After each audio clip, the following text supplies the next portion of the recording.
The Plodder's Mile, Chapter 10.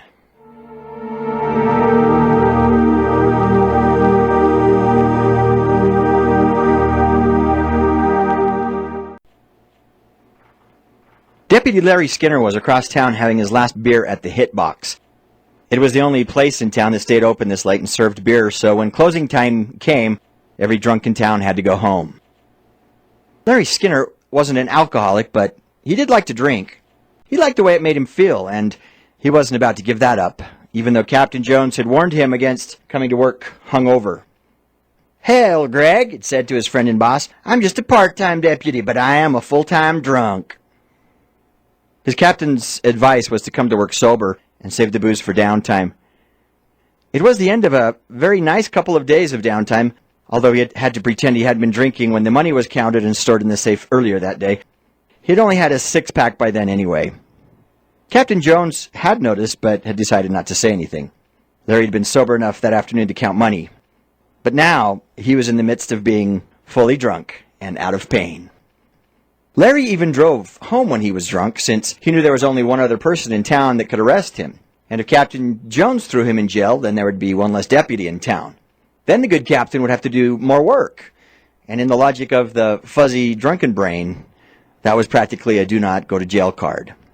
True, Larry had damaged 3 cars last month as he weaved home, but he'd paid for the repairs out of his own pocket to keep his insurance company from knowing.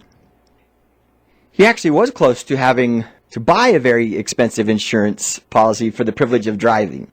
So tonight, he was driving extra careful, which meant extra slow. The problem with living with only 200 neighbors is that everyone knows your business. The great advantage, though, is that everyone tolerates your faults because you have to tolerate theirs.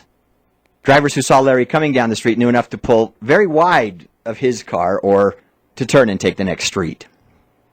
Larry's garbage can didn't know the protocol. As he ran right over the top of it and drug it up his driveway, the neighbors knew that Larry was home again after a late night at the Hitbox bar and that he would be buying yet another garbage can. Inside the house, the screeching metal on concrete made Ray jump straight up, and he instantly pulled his automotive tool from his pocket, trying to protect himself from the screeching attacker. He calmed down enough to realize the noise was coming from outside, but that the car's occupant was heading for the front door. Ray quickly stepped to the front door and hid to one side. He would only have one chance to do this right. As the door opened and then closed, Ray grabbed Larry as he stumbled across the room.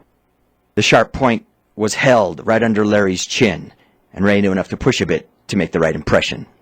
"Don't say anything or I'll kill you now," Ray whispered loudly. "All I want is your key to the station safe." All of this had happened way too fast for Larry to understand what was wanted, especially in his drunken state. First he slurred out, What are you doing in my house?" So holding Larry from behind, Ray got just enough of a whiff of alcohol to understand he would have to go slow. "Give me your key to the safe." "What?"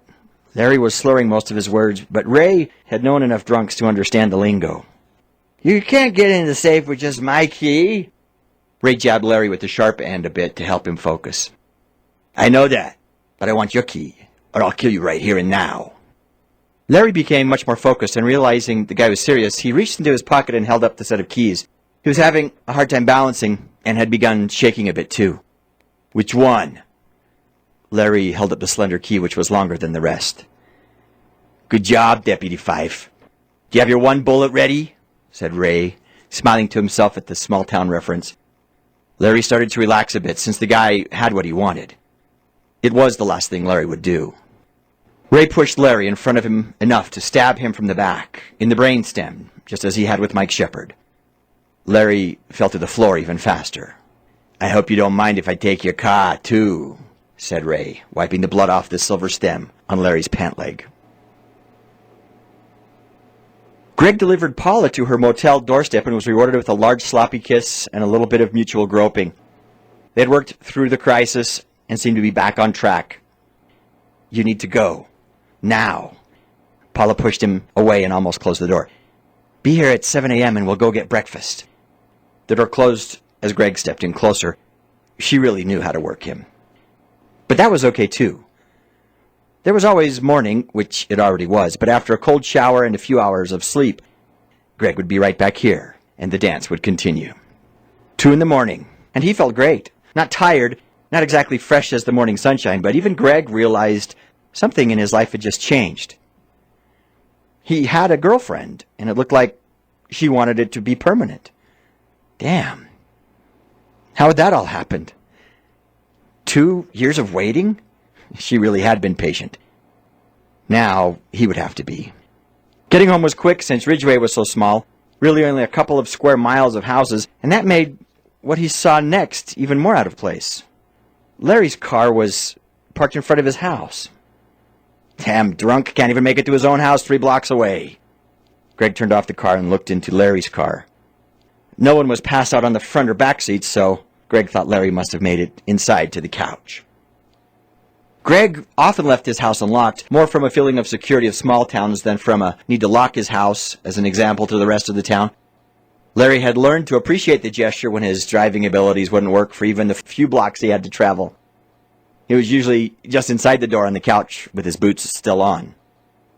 But tonight, there was no one on the couch, and Greg thought he heard movement further back in the house just as he came in.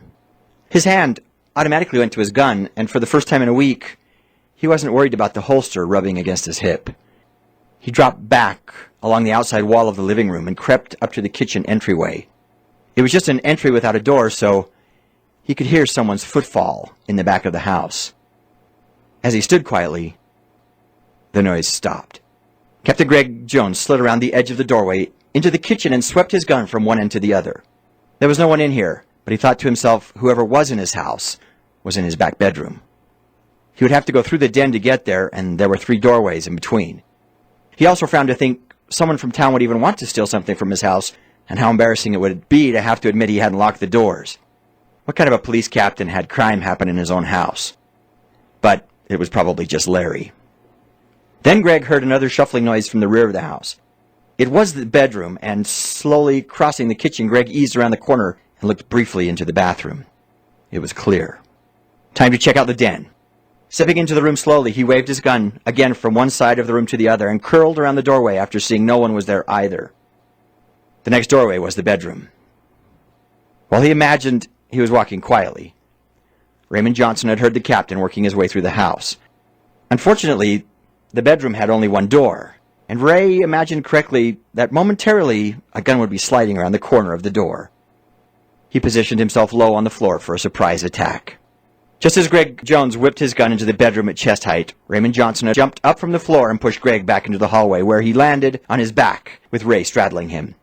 A gun was immediately pointed at his face. "Hey, Captain," smiled Ray.